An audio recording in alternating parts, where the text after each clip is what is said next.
बांग्लादेश में हालात क्या हैं, तस्वीरें बयां कर रही हैं। पीएम हाउस में अवाम है और मुल्क की सरबराह को मुल्क छोड़ने पर मजबूर होना पड़ा है। बांग्लादेश फिलहाल बिना किसी लीडरशिप के है। ऐसे में सवाल उठता है कि बांग्लादेश में तख्ता पलट का हिंदुस्तान पर क्या इफेक्ट पड़ेगा। हसीना ने ढाका से उड़ान भरी और सीधे भारत की राजधानी दिल्ली पहुंची। हिंदुस्तान और बांग्लादेश के रिश्ते शानदार रहे हैं और इसके पीछे शेख हसीना का हाथ माना जाता है। लेकिन हसीना का इस्तीफा हिंदुस्तान के लिए अच्छी खबर नहीं है, क्योंकि हसीना का इस्तीफा मुखालिफ पार्टी बीएनपी की जीत मानी जा रही है। बीएनपी को चीन और पाकिस्तान का हामी माना जाता है। बीएनपी जमात इस्लामी को हिमायत करती है, जिसने 1971 की जंग में पाकिस्तान का साथ दिया था।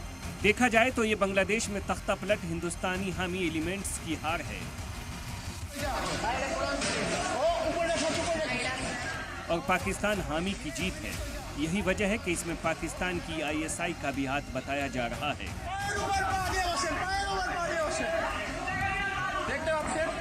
बांग्लादेश में हुकूमत का तख्ता पलट कोई नई बात नहीं है।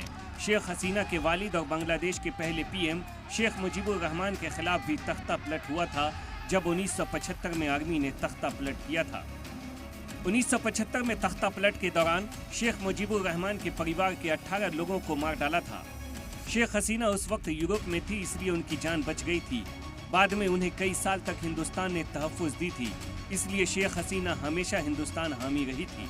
कई साल तक हिंदुस्तान में रहने के बाद 1981 में शेख हसीना दोबारा बांग्लादेश लौटी थी और 1996 में पहली बार बांग्लादेश की पीएम बनी थी। हसीना दोबारा 2009 में पीएम बनी। इस दौर में हिंदुस्तान और बांग्लादेश के रिश्ते काफी अच्छे रहे, लेकिन अब इस तख्ता पलट के बाद क्या होगा, ये देखने वाली बात होगी।